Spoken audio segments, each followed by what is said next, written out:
Okay, good morning, class. So, before we start the class, everyone kindly switch on your videos. After that, we'll start.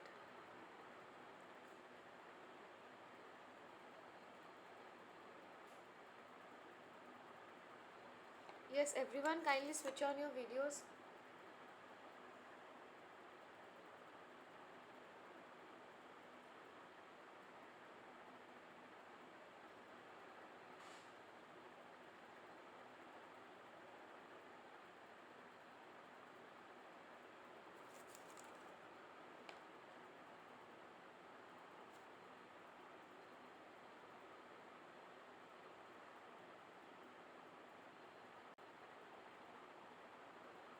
The rest,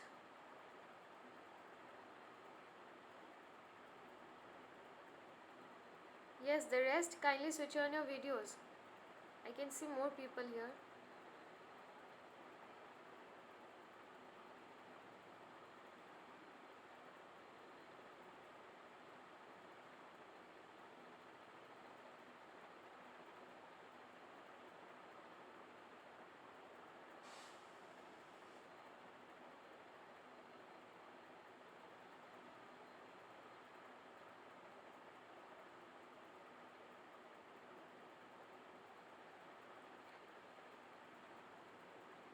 Okay, so we'll talk about TB today. TB, I think I have revised TB as well, but still, someone said yesterday that they have got doubt in TB again. So, okay, we'll discuss this.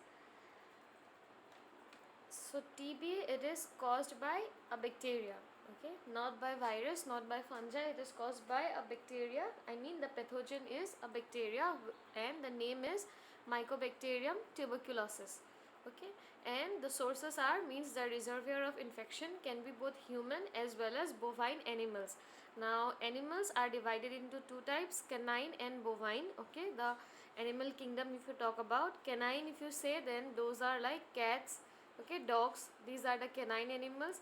And bovine are there's horses, cows. Okay, so these are the bovine animals. So here the source can be bovine animals as well as human. Okay, so human, like a human case in which, suppose a person, he has not been reported early and not received the full treatment, okay, or maybe he was not treated fully, so such human.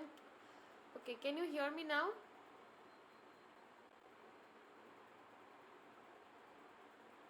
Am I audible now?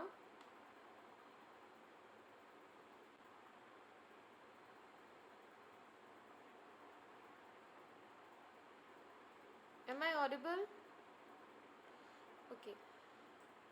So the agent is Mycobacterium tuberculosis, which is a bacteria. Talking about the sources, that is the reservoir of infection, there are two, human and bovine.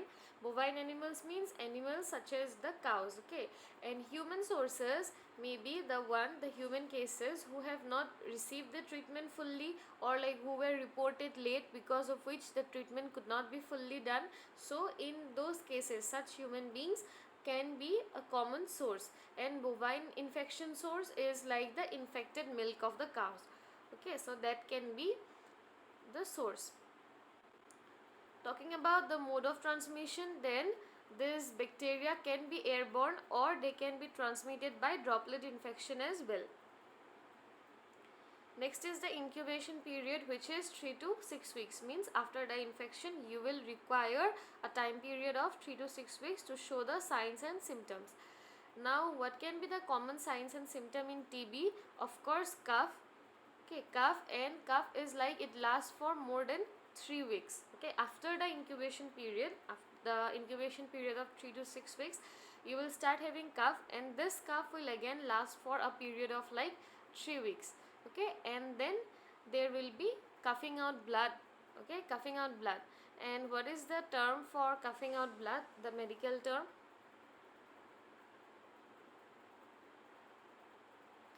Anyone?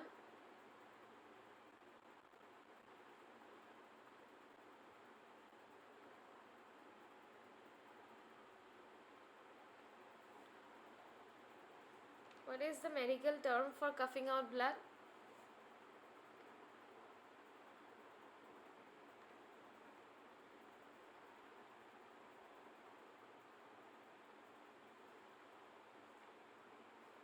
Yes, I have told this several times.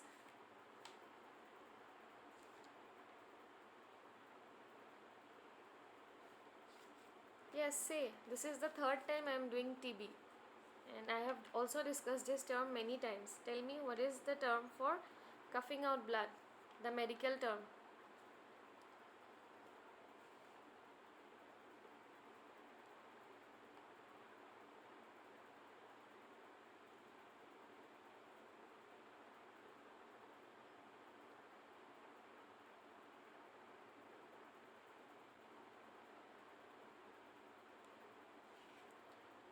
Yes, tell me.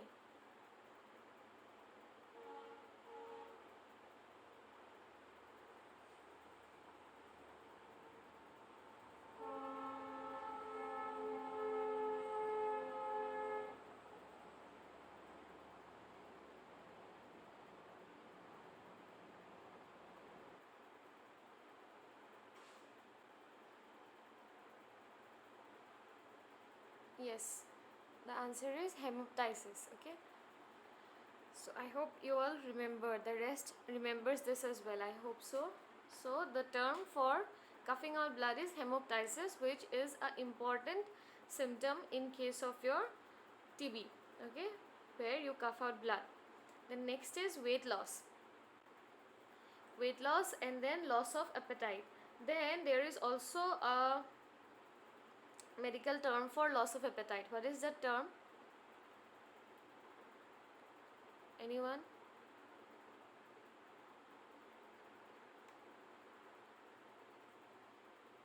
Loss of appetite.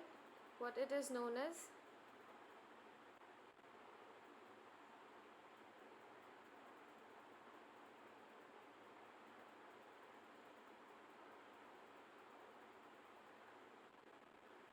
Anorexia. Yes, good. It is known as anorexia. So these are some secondary signs and symptoms that you will see: loss of appetite, okay, chills, fever, night sweats, restlessness. These are some secondary things. But the primary one that you will see is the cough, fever, and then hemoptysis. Okay. And along with this, in when you will be coughing for so long, uh, like for a longer duration of like 3 weeks, so ultimately your respiratory muscles, they will also get tired. Okay, so you know, when you cough for a longer period of time, the respiratory muscle, they are also stressed. Okay, so ultimately this will lead to the respiratory problems. Then you might also need some oxygen support or ventilatory support. Okay, these problems can be that severe, and along with it, like coughing will ultimately lead to chest pain and weakness and fatigue. So if I say signs and symptoms, there is a difference between these two words. Although these two means clinical features only, okay, they are similar terms and always used together, but there is a difference between sign and symptom. Can anyone tell me that difference? Although similar terms, but still these two are different, right? Sign is also different, symptom is also different. Okay, so we use them together, like if they would have been the same term, we would not have been using them together. So what is the difference between sign and symptom? Anyone?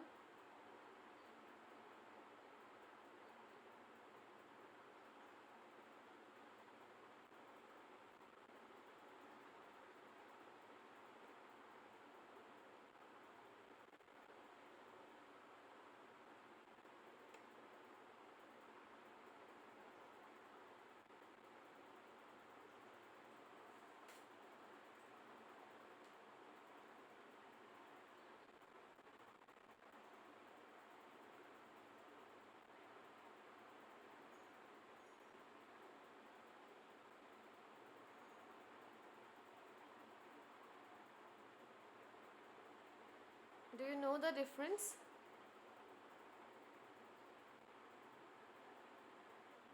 Sign can be identified where symptoms cannot be identified. Yes, okay, somewhere you are correct. Sign can be identified, for example, if I say, uh, suppose a person is having weight loss, okay, so that is a sign. Okay, like she said that it can be identified. So weight loss, like if you see a person, you saw that the person is losing weight, so that is a sign. Okay, but if I talk about things such as loss of appetite, so the person who is suffering from that symptom will know that he is having loss of appetite, he is not having hunger. Okay, he doesn't feel like eating, but the other person cannot identify that. Okay, the other person, so this will be loss of appetite or anorexia, that will be a symptom. So this is the difference between sign and symptom. Now coughing out blood, so that is a sign. Okay, chest pain, now you cannot identify the chest pain, so chest pain will be a symptom. Okay, clear everyone?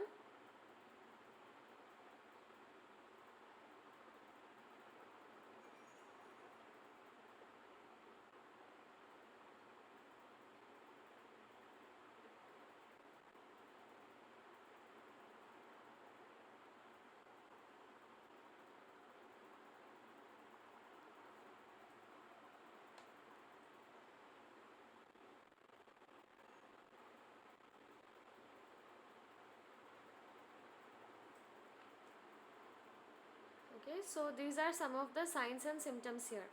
Now next, talking about the diagnosis, there are certain tests to determine TB. Okay, some are like your HIF test, Tyne test, Mentox test, but out of this Mentox is most commonly used. So what you do in Mentox test is, like you inject like 0.1 ml of tuberculin unit. Okay, so after injecting this, you inject it on the flexor aspect. So I hope by now you all know which is the flexor aspect, which is the extensor aspect of the forearm. You all know that, right? Flexor aspect and extensor aspect.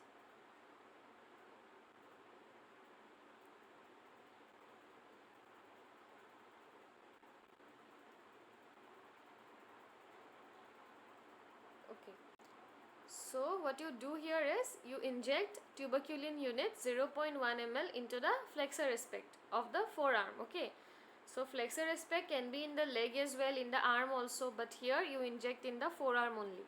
So after some time, like you will get a tuberculin reaction. If I say the tuberculin reaction, it has two parts. One is erythema, another one is induration. Erythema means redness, induration means hardening. Okay, the skin or the superficial layer that gets thickened up, and as a result it gets hard, and this result you will see after 72 hours. Now the area of induration, that is the area of hardness and the redness, we will start measuring that area. Okay, how much is that area in a horizontal direction. Okay, not vertically but horizontally. Okay, so this will give you an idea whether the person is positive or negative. Okay, so the interpretations are as such. Okay, if recordings are like more than 10 mm, so those are considered as positive. Okay, so if the reactions, okay, these are less than 10 mm, then these cases are negative, and if it is between like 6 to 9 mm, then they are considered as doubtful. Now let me check for a picture if I have this. Okay, so this here you can see in the above picture that there is some kind of thickening and hardening and also reddish color. So you will measure it horizontally, okay, not vertically but horizontally, and then you will measure how much is this area, the area of the thickened area and the reddened area. Okay, how much is that? So if it is like 10 mm or more, it is considered positive. Okay, less than 10 mm are considered negative. Okay, and if this is between like 6 to 9 mm, then these reactions are considered as doubtful, and then we'll go for further investigations as well. Okay, such as your like testing, microscopic testing of your sputum. Okay, whatever you are coughing out, so all these things can be done.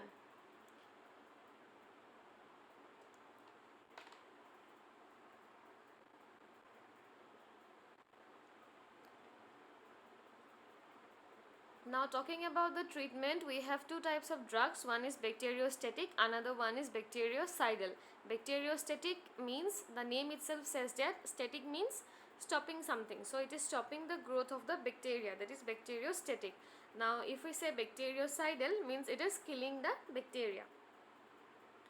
Now bactericidal drugs are your streptomycin, pyrazinamide, rifampicin, isoniazid. Okay, so these are some example of your bactericidal drugs, and your bacteriostatic drugs are ethambutol and thioacetazone. Okay, there are more drugs, but I am talking about the ones which are used in TB. Okay, so mainly these 6 drugs are used here. Now usually we take up a short course chemotherapy for TB. Now the treatment here we use is the DOTS treatment, okay, which is the direct observed treatment short course chemotherapy. Wait, so it is like for a period of 6 months, and what we do here is medications are given for 6 months, and within this period, okay, this period for 6 months, the medications are provided. Along with it, there is a routine monitoring of the person who is consuming these drugs. Okay, so along with the medications there is observation, means what are the changes that the drugs are, whether the drugs are effective to the person or not, if the drugs are useful, okay, or if there needs to be some changes in the drugs or in the dosage. So for that reason observation is also done. Okay, so along with treatment observation is done, so this is known as an observational treatment.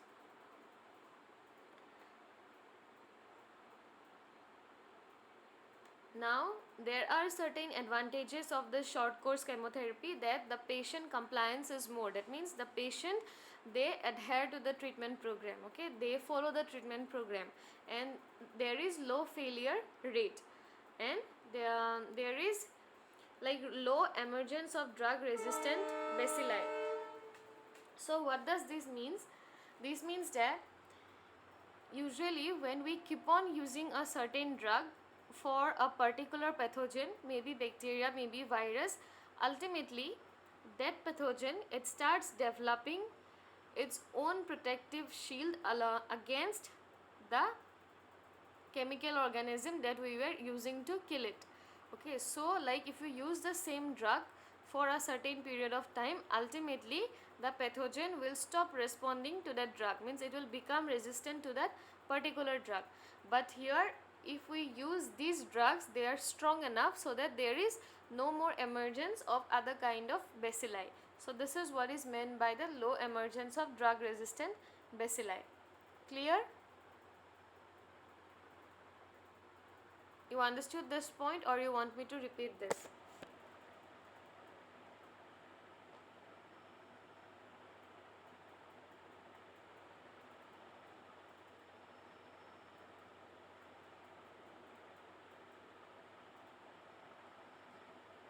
You all understood this point, or you want me to repeat this? Low emergence of drug resistant bacilli.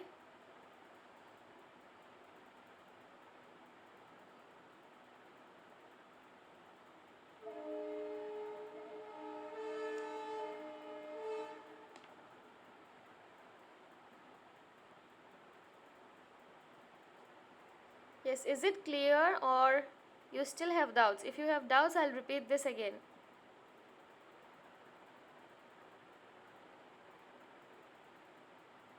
Repeated, okay. Others?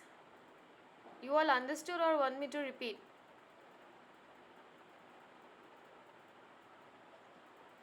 Okay, see. Suppose there is a thief, okay, and think of this thief as a pathogen, okay, maybe bacteria, maybe virus, anything, okay. So suppose there is this thief, and what we do is we are using a kind of tactic to catch the thief, okay. Now for the first time the thief will be caught by the tactic, but if you keep on using the same tactic to catch the thief, so after a certain period of time that thief will also know your technique or your tactic, how you are like planning to catch the thief. So ultimately you will be using some other routes, okay, or some other means to steal things, okay, not in the same way that he was doing. So but if your tactic is strong enough, then even that technique, if you use for a longer period of time, the thief will not be able to find any alternate route, okay. And even if he finds an alternate route, that same tactic will be useful for that alternate route as well. Okay, so similarly, even here, if you keep on using a same drug to kill a pathogen, okay, any pathogen, maybe bacteria, maybe virus, so what happens is that that particular virus, it starts mutating, okay, it starts changing. So ultimately it is less responsive to the drug that you were using. So again you have to change the dosage, you have to use a stronger one. Okay, but here in case of short course chemotherapy, the drugs that you are using, these are already strong enough, and then there is very low cases that this bacilli or this bacteria will mutate or it will change. There are very low such cases. Okay, so whatever drugs you are using, they are fully effective to this bacteria even for a period of like 6 months, and the bacteria, there will be very less number of mutations. Clear now?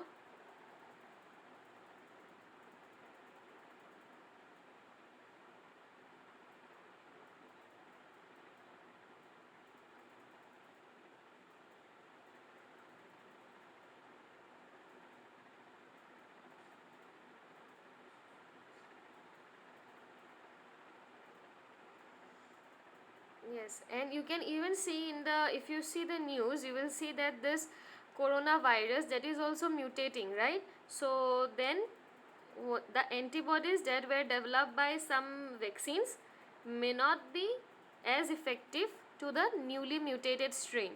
Okay, so the people, they are thinking of developing something more stronger, or they are still researching if the former vaccines, the antibodies that were formed by the former vaccines, if they will be effective against this new strain.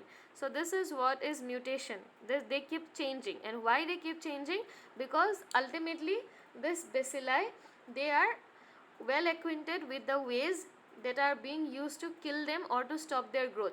So ultimately what they do is they change into a more stronger form.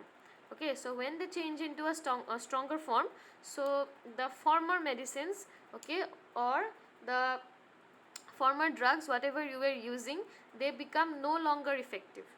But here in case of like short course chemotherapy, these drugs, they are effective even for a longer period of time. So whatever you are using for this 6 months, they are effective. So there is this low emergence of the drug resistant bacilli. Okay, and the short course chemotherapy, it is divided into two phases. One is, okay, there was another point here, rapid bacteriological conversion. So you are using this bacteriostatic drugs and bactericidal drugs, so ultimately their conversions are very rapid, which means that very rapidly the growth is being stopped, or very rapidly they are being killed. Okay, so these are the advantages. So next, coming to the short course chemotherapy, it has two phases. One is the intensive phase, another one is the continuation phase. Intensive phase, we use it for like 2 months with 4 drugs, and continuation phase is with 2 drugs for 4 months. Intensive phase, the 4 drugs we use are isoniazid, rifampicin, pyrazinamide and ethambutol. Okay, so it has both the bactericidal and the bacteriostatic drugs.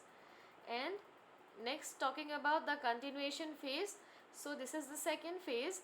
Here we use 2 drugs for 4 months, and the drugs we use here are isoniazid and rifampicin. So these are the bacteriostatic drugs only. And other short course chemotherapies are also used, but the most widely used is your DOTS treatment.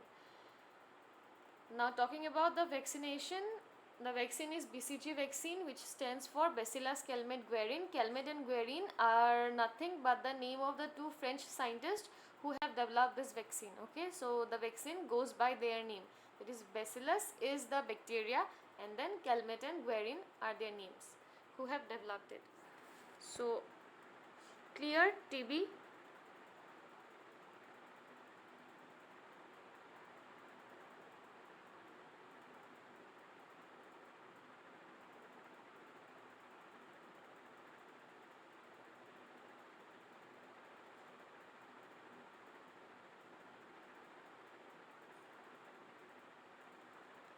Okay. So I hope it is clear to all. And TB we have revised before, we have discussed about the question and answers before as well. Okay, so we'll not go into that again for now because there are more doubts to be solved. So we'll go for it some other time because we have already discussed that. Okay, I have also taken a class and also I have taken a revision class. This is the third time that I am doing TB. So I think you all are well acquainted with the question and answers as well. So tomorrow we will go for another topic, HIV AIDS. Okay, I think that was not revised, the question answers are also not discussed, so we will go for HIV AIDS. We'll discuss the question and answers as well for that. Okay, so you all go through it once, that topic, and then we'll discuss it tomorrow. Okay, okay for all.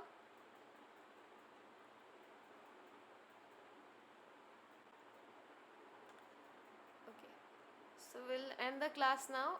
CR, you can send me the attendance.